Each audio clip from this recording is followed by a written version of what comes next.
22 de agosto. Hachua Pukasai. Ahora está en el contenedor. El frente interno de Rusia se está desmoronando. Toda la carta de gasolina y petróleo crudo de Putin está explotando dentro del país.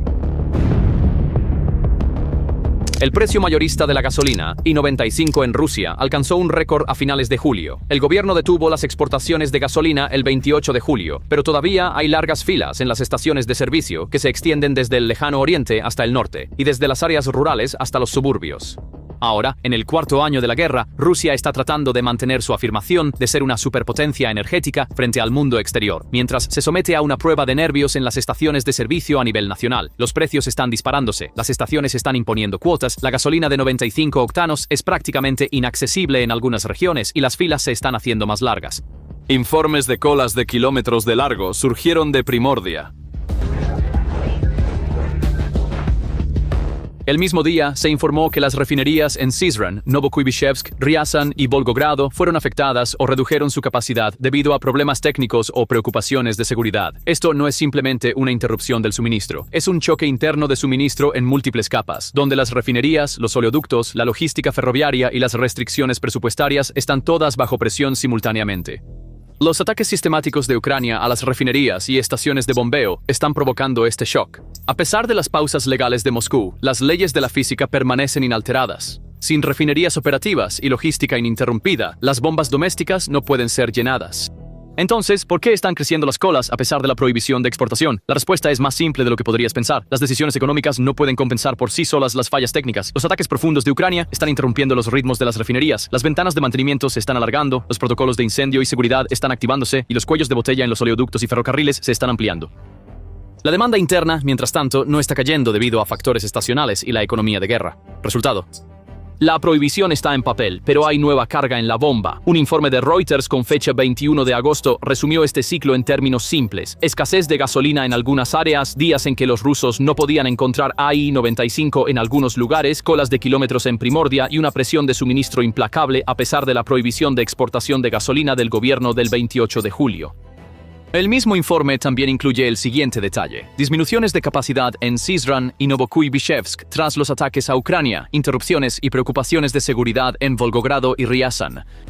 La imagen se completa con la contracción local a pesar de la prohibición de exportación. Entonces, ¿cuántas regiones se quedan sin combustible cuando una sola refinería cierra?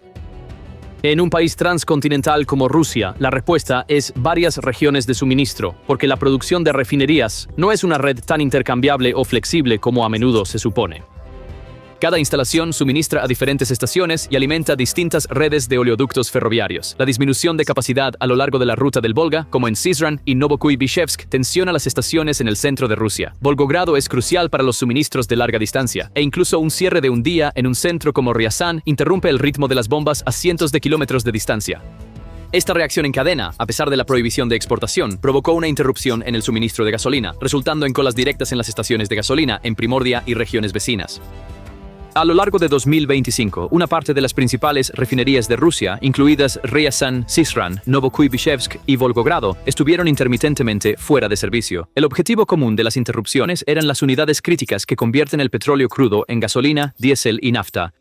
Incluso un breve cierre es suficiente para vaciar las bombas en varias regiones sucesivamente. Luego viene la logística. Las cadenas de suministro internas, que abarcan miles de kilómetros a lo largo del eje oeste-este, dependen de vagones de tren en la línea transiberiana y, en algunos lugares, de oleoductos. Un retraso en un punto de la línea se convierte en un anuncio de que un tanque no ha llegado a otro lugar.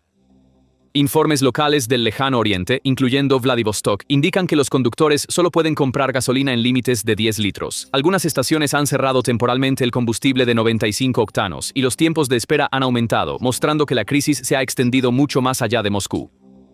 Estos ejemplos ilustran claramente cómo el shock de suministro se está extendiendo en el lejano oriente de Rusia. Mientras tanto, Ucrania ha atacado Druzhba 3 veces seguidas. Cada carga que llega aquí pone presión adicional en el mercado interno de Rusia. ¿Cómo puede un solo ataque interrumpir el ritmo de la mitad de un país? El oleoducto es la clave aquí. La rama occidental del sistema Druzhba es parte tanto del flujo hacia Europa como del sistema de transferencia interno. La estación de bombeo única en esta línea fue cerrada temporalmente después de un ataque. Tras el tercer ataque a la estación de bombeo Onetsia, cerca de Briansk, Ucrania, el 22 de agosto, la suspensión de los flujos hacia Hungría y Eslovaquia a través del oleoducto Druzhba ha aumentado el riesgo para Moscú, tanto en términos de sus obligaciones externas como del equilibrio interno. Incluso un retraso de un día en los flujos externos requiere una revisión completa de los planes de envío. Cada barril redirigido hacia el interior no puede alimentar simultáneamente la columna vertebral del oleoducto ferroviario. En tal escenario, el gobierno prioriza las asignaciones para el ejército y la industria de defensa, lo que lleva a colas más largas en las estaciones civiles. La suspensión de los flujos se hizo aún más clara con el ataque de Onetsia. Aunque tales interrupciones puedan parecer afectar el comercio, el impacto real se siente en el mercado interno porque la prioridad siempre va para el ejército y los activos estratégicos en tiempos de crisis. Cuantifiquemos cuántas estaciones quedaría sin servicio con el cierre de una sola refinería. Syzran y Novokuybishevsk soportan la carga de la cuenca de Samara. Cuando fallan, la línea del Volga se desplaza a fuentes secundarias. Volgogrado desempeña un papel de amortiguador frecuentemente desplegado. Si el ritmo se interrumpe aquí debido a averías, incendios o problemas de seguridad, la arteria del centro-sur se constriñe. Lyazan es un centro neurálgico para la región de Moscú. Una desaceleración de un día allí se traduce directamente en retrasos para los suburbios de la ciudad. La prohibición de exportación deja más gasolina en teoría para uso doméstico, pero la realidad es que si los camiones cisterna, los ferrocarriles y los oleoductos no logran entregar esta gasolina a las estaciones correctas a tiempo, la prohibición no se traduce en gasolina en el surtidor. ¿Por qué no están bajando los precios? El precio mayorista del AI-95 alcanzó un récord de 76.293 rublos por tonelada a finales de julio. Esta es una señal de precio de un shock de oferta. La prohibición por sí sola no es suficiente para revertir la curva de precios. Para que la prohibición funcione, las refinerías deben operar, la logística debe fluir, se debe desalentar el acaparamiento y los desequilibrios regionales deben abordarse mediante envíos rápidos. Para que los precios domésticos, incluso los precios al por mayor, disminuyan, se requiere tiempo de actividad de las refinerías. Esto no es fácilmente alcanzable en medio del triángulo de ataques aéreos, incendios y mantenimiento. Hay una prohibición, no hay gasolina y hay colas. Analicemos la política de este escenario de tres partes. Cuando el Kremlin anunció la prohibición de exportación de gasolina el 28 de julio, lo presentó al público como una medida de precaución. Pero, ¿qué sabían los operadores en el terreno al mismo tiempo? Sabían que las reparaciones de las refinerías dañadas y con mal funcionamiento no podrían completarse a corto plazo, que algunas líneas operarían lentamente debido a los protocolos de seguridad y que el suministro de repuestos y expertos se retrasaría debido a las sanciones. El mensaje de mañana mostrado en las pantallas de las estaciones, por lo tanto, no tenía el mismo significado en cada ciudad. En algunos lugares significaba un día, en otros una semana. ¿Qué nos dice la curva de oferta y demanda? La mitad de Rusia experimenta bajas temperaturas durante la mayor parte del año. Esto no se trata solo de combustible doméstico, sino también de la logística invernal. Las reservas de diésel y gasolina se transportan a través de rutas de ríos y lagos congelados, carreteras estacionales y la única ventana de suministro para asentamientos remotos. Una fila al comienzo del verano es simplemente molesta. Una fila al comienzo del invierno interrumpe la vida. Por eso, cada interrupción vista en julio y agosto altera la planificación para septiembre y octubre. La disminución de existencias, los petroleros retrasados, las unidades quemadas o detenidas agravan el problema en noviembre y diciembre. ¿Por qué es un signo crítico un límite de 10 litros en el lejano oriente? Porque el mapa de combustible de Rusia no es lineal, es continental. Se necesita una elasticidad de distribución desde Siberia Occidental hasta la cuenca del Ural y luego hasta la costa del Pacífico. Cuando la rotación de vagones y el plan de ruta en el corredor transiberiano se retrasan unos días, a los conductores en el Krai de Primory se les dice: hoy conseguí 10 litros, vuelve mañana. Las notas de campo recopiladas por Kiev Insider de la región, estaciones restringidas, volatilidad de precios y la indisponibilidad de combustible de 95 octanos en algunos días, realmente demuestran cuánto se ha reducido la flexibilidad logística. Esto no es solo una cuestión de escasez de combustible, es un punto frágil en una economía de guerra. ¿Qué pasa con el panorama general? ¿Qué está escuchando el Kremlin desde dentro? Es imposible que la burocracia rusa ignore esto. La gestión económica ya estaba dando la alarma al comienzo del verano. La advertencia de hipertermia expresada por el ministro de Economía ruso, Maxim Reshetnikov, a finales de mayo, pudo haber parecido un debate sobre el crecimiento nominal y la política monetaria, pero el subtexto era claro. La economía se está enfriando. La vulnerabilidad a los choques está creciendo. Bajo estas condiciones, si los choques afectan bienes básicos como el combustible, el equilibrio entre oferta y demanda se convertirá en tensión social. En otras palabras, no era solo el combustible, sino todo el ritmo económico el que estaba dando la alarma. Esta alarma influyó en la base política para la decisión de prohibir las exportaciones de gasolina a finales de julio. Ahora hay informes de colas de kilómetros de largo en Primorie. Ha habido días en que el AI-95 no estaba disponible. Algunas estaciones cambiaron a ventas limitadas. Algunas ofrecieron 92 octanos, mientras restringían el 95. Esta escena se está desarrollando a esta escala por primera vez para los 140 millones de habitantes de Rusia. Si la sombra proyectada por la crisis de transformación de los años 1990 reaparece en la gasolinera, el resultado no será mera inquietud, romperá la confianza social. Colas de kilómetros, escasez de suministros, desequilibrios regionales. No son solo escasez de combustible, son líneas rojas para la legitimidad interna. La crisis está afectando no solo en la gasolinera, sino también en el presupuesto, sí. Los ingresos por petróleo y gas están disminuyendo debido a las sanciones, los regímenes de techo de precios, las ventas con descuento y la presión interna de las reservas. Un análisis del Moscow Times basado en datos del Ministerio de Finanzas muestra que los ingresos por petróleo y gas cayeron un 19% interanual en los primeros 7 meses de 2025, con descensos particularmente pronunciados en las recaudaciones del impuesto sobre la extracción de minerales. La disminución de los ingresos está reduciendo la flexibilidad presupuestaria en un momento en que los controles de precios internos están imponiendo una carga similar a un subsidio en la cadena de refinación y distribución. Esto hace que los regímenes de techo y suelo a largo plazo en el mercado interno sean difíciles de sostener financieramente. Mientras tanto, las nuevas restricciones de la Unión Europea también están dificultando que Rusia recicle productos refinados. A mediados de julio, la Unión Europea acordó el 18º paquete, que tiene como objetivo tomar medidas enérgicas contra la flota en la sombra, endurecer los topes de precios y evitar que los productos refinados derivados del crudo ruso se circulen a través de terceros países. En teoría, este paquete parece ser un asunto de comercio exterior. Sin embargo, en la práctica, también reduce los canales de flexibilidad en el mercado interno. Esto se debe a que, a medida que se vuelve más difícil para los productos refinados rusos entrar en el mercado europeo bajo etiquetas de terceros países, la vía de Rusia para equilibrar sus mercados internos y externos se reduce. Cuando la válvula se reduce, la presión de los choques aumenta. Los detalles del 18º paquete de la Unión Europea reportados en la prensa confirman que se han endurecido las restricciones sobre las flotas en la sombra y los flujos de productos derivados. ¿Cuál es la diferencia entre impusimos la prohibición pero no fue suficiente y manteníamos el stock pero no fue suficiente para el invierno? El primero es un reflejo político actual. El segundo es disciplina estratégica de suministro. En el norte y el lejano oriente de Rusia, las reservas de invierno no son meramente un término técnico. Si las reservas son insuficientes en octubre, noviembre, el combustible en diciembre, enero no solo será caro, puede que físicamente no esté disponible. Por eso, las colas que se ven hoy en Primorie son una señal de riesgo mañana en Yakutsk. Esta señal no es solo para los civiles, es igualmente crítica para el ejército, la policía y las unidades de respuesta a emergencias. Porque en una economía de guerra, mientras que las líneas del frente tienen prioridad, la seguridad interna y los servicios locales también intentan extraer de las mismas reservas. El conflicto entre las prioridades militares y civiles es invisible, se siente en la gasolinera. La asignación reservada para el Ministerio de Defensa, especialmente durante los días calurosos, reduce la parte asignada a las estaciones civiles. Esto no se anuncia por decreto, es evidente en el ritmo de los convoyes, el vaciado repentino de estaciones alrededor de guarniciones y la redirección de licitaciones.